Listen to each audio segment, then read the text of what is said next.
Guys, welcome back to the new video. My name is Manish and I hope you all are doing absolutely fine. So आज के video में हम बात करने वाले हैं कॉर्पोरेट के एक डार्क रियलिटी के बारे में जो कि आजकल बहुत सारी कंपनीज़ यूज़ कर रही हैं, जो कि है साइलेंट फायरिंग।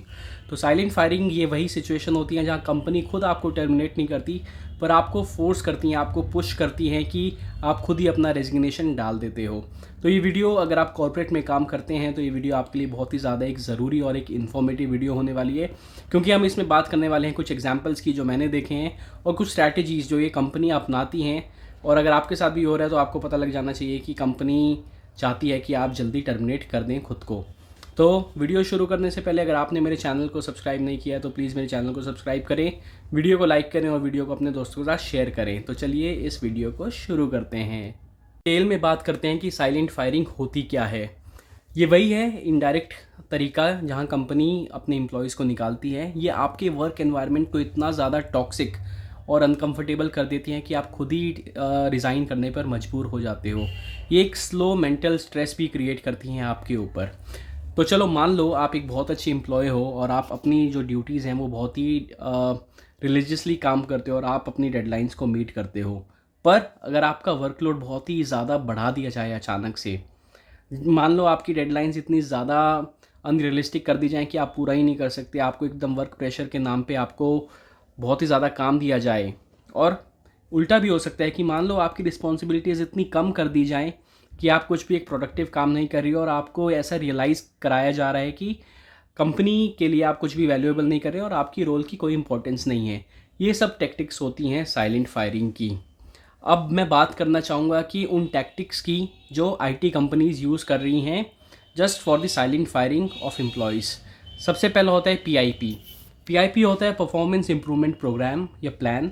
इसमें क्या होता है, जो भी उनको लगता है कि जो भी एम्प्लॉय अपनी जो भी टास्क है डिलीवरेबल है वो अच्छे से काम नहीं कर पा रहा है और उसको एक इम्प्रूवमेंट की ज़रूरत है, तो आपको एक पीआईपी में ये लोग डाल देते हैं।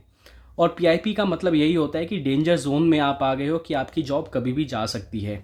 तो मैं एग्जांपल बताता हूँ कि मेरी जो ऑर्गेनाइजेशंस रह चुकी हैं उसमें जो पीआईपी देते हैं, तो पीआईपी का मतलब होता है परफॉर्मेंस इंप्रूवमेंट, मतलब आपकी परफॉर्मेंस को इम्प्रूव किया जाए। बट वो लोग आपको ऐसी अनरियलिस्टिक और ऐसे बहुत ही ज़्यादा एक इमेजिनरी टास्क दे सकते हो जो कि अगर आप पूरा दिन 24 घंटे भी काम करोगे या हफ्ते में जो एलएनटी के चेयरमैन कहते हैं 90 घंटे भी काम करोगे तब भी वो नहीं हो पाएगा। तो इनडायरेक्टली वो आप लोगों को कंपनी से निकालना चाहती हैं। यह है पीआईपी, जो कि है फर्स्ट टैक्टिक्स जो कंपनी यूज़ करती हैं। सेकंड होता है रोल आइसोलेशन। कई बार आपको ऐसे प्रोजेक्ट्स में डाल दिया जाता है जहां आपकी स्किल्स किसी भी काम में नहीं होती या आपको किसी दूसरी टीम के साथ इंटीग्रेट ही नहीं किया जाता है, मतलब आपको कोई प्रोजेक्ट ही नहीं दिया जाता है। या तो ऐसे प्रोजेक्ट में डाल दिया जहाँ पे आपको लगेगा कि भाई मैं क्यों इस प्रोजेक्ट में हूँ, इससे अच्छा तो मैं दूसरी जॉब ढूंढ लेता हूँ। और अगर आपको किसी प्रोजेक्ट में डाला है तो आप ऐसा फील करोगे, और नहीं डाला है तो आपको एकदम खाली बिठा के रखेंगे।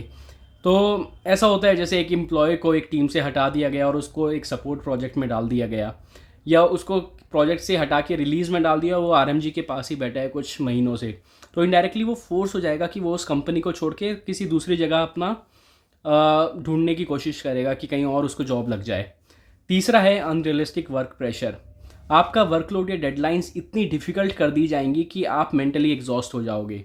जैसे कि मैंने खुद देखा है कि एक एम्प्लॉय को 4 से 5 प्रोजेक्ट्स दिए गए थे। भले ही वो 100% उन प्रोजेक्ट्स में एलोकेटेड नहीं था, बट 20, 25, 30, 50% के अकॉर्डिंग वो उन सब प्रोजेक्ट्स में एलोकेटेड था। पर उसको काम उतना ही दिया जाता था जितने बाकी एम्प्लॉयज़ जो 100% थे एलोकेटेड थे, उतना ही काम उसको दिया जाता था। तो वो वर्क प्रेशर हैंडल ही नहीं कर पाया और उसने रिज़ाइन कर दिया। नो डाउट वो कैपेबल था, वो किसी अच्छी कंपनी में गया, बट उसको ऐसे निकाल दिया गया। चौथा जो रीज़न मैं आपके साथ शेयर करना चाहूँगा वो है नो रिकॉग्निशन और ग्रोथ।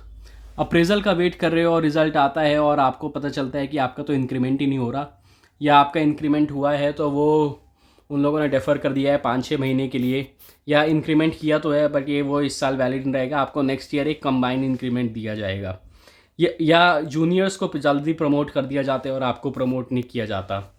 तो कोई रिकॉग्निशन नहीं, कोई ग्रोथ नहीं, ये भी होता है एक तरीका साइलेंट फायरिंग का। मैं आपको एक केस बताता हूँ।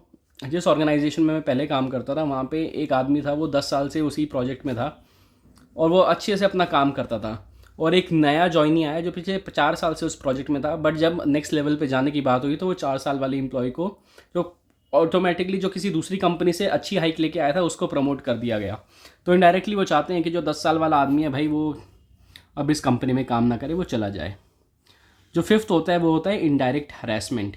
मतलब कई बार जो मैनेजर्स जो हैं वो इंटेंशनली मीटिंग में आपको इग्नोर करते हैं या आपके आइडियाज़ को रिजेक्ट करते हैं ताकि आप डिमोटिवेटेड फील करो। या कोई कोई जो बदतमीज़ से मैनेजर होते हैं वो तो आपका मजाक भी उड़ाते हैं दूसरे एम्प्लॉयज़ के सामने। तो इसमें क्या होता है, इसमें आपको एक सेंस ऑफ रिकॉग्निशन फील नहीं होता, आपको एक हैरेसमेंट फील होता है। तो आप सोचते हो कि भाई मैं तो डिमोटिवेटेड हो गया हूँ, मैं दूसरी कंपनी में चला जाता हूँ। तो how to identify the silent firing. Silent firing के साइंस को पहचानना बहुत ज़्यादा ज़रूरी होता है। अगर आपको ये सब फील हो रहा है तो आप सोचिए कि अगर आप रेजिग्नेशन करके जाएंगे, रिज़ाइन करके जाएंगे तो किसी को कोई फ़र्क नहीं पड़ने वाला। सबसे पहला है कि आपके मैनेजर्स का बिहेवियर सडनली बदल के जाएगा आपके लिए। दूसरा है आपकी रिस्पॉन्सिबिलिटीज़ कम कर दी जाएंगी। तीसरा है कोई भी ग्रोथ के सिग्नल्स नहीं दिखेंगे आपको। चौथा होगा कि आपके वर्क लाइफ बैलेंस जो है वो एकदम ख़त्म हो जाएगा और आप साइलेंट फायरिंग के टारगेट हो जाओगे। How to handle silent firing. सबसे पहला है डॉक्यूमेंट एवरीथिंग। सब कुछ लिखना स्टार्ट करो, ईमेल्स, फीडबैक, प्रोजेक्ट का डेटा, ताकि ज़रूरत पड़े तो आप अपनी बात प्रूव कर सको। दूसरा है कम्युनिकेट विद दी एचआर से बात करो और अपने कंसर्न्स उनको डायरेक्टली डिस्कस करो। कभी कभी एचआर्स की इंटरवेंशन काफ़ी हेल्प कर जाती हैं।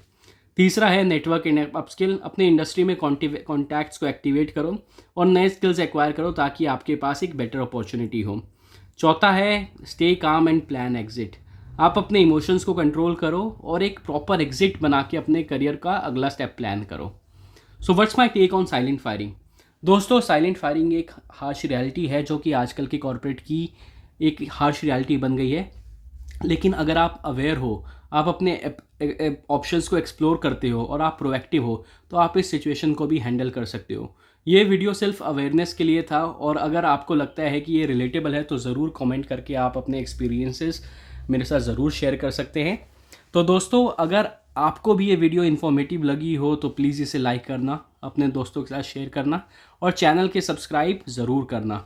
कॉर्पोरेट की रियल लाइफ स्टोरीज़ और सॉल्यूशंस के बारे में मैं बताता रहता हूँ और मिलते हैं अगली वीडियो में। तब तक के लिए hustle smart and stay positive. Video को लाइक करना, शेयर करना, सब्सक्राइब करना और नीचे कमेंट में ये भी ज़रूर बताना कि आपको जो नेक्स्ट वीडियो है वो किस टॉपिक में देखना आप पसंद करेंगे। और ये साइलेंट फायरिंग वाले जो मैंने आपको बताए हैं इसमें कुछ कुछ रियल एग्जांपल्स भी थे। जो लास्ट के 3 थे जो मैंने आपको बताया कि क्या साइलेंट फायरिंग के टैक्टिक्स होते हैं, वो मैंने खुद पर्सनली ऑब्ज़र्व किए हैं अपने ऑफिस स्पेस में। तो अगर आपके साथ ऐसा कुछ हो रहा है तो डरना मत, बी स्ट्रॉन्ग। ये नहीं तो कहीं और सही, आपको कहीं और अपॉर्चुनिटी ज़रूर मिलेगी अगर आप काबिल हो तो। और कभी डरना नहीं है, कभी घबराना नहीं है। जॉब ये पार्ट एंड पार्सल होता है जॉब का। आपको अगर कोई डीमोटिवेट कर रहा है पर आपको हमेशा मोटिवेट रहना है और ख़ुद को अपस्किल करते रहना है। यही एक तरीका है इन सब चीज़ों से बचने का और इनसे नहीं घबराने का, यही तरीका है। तो मिलता हूँ नेक्स्ट वीडियो में। Bye bye and have a nice day.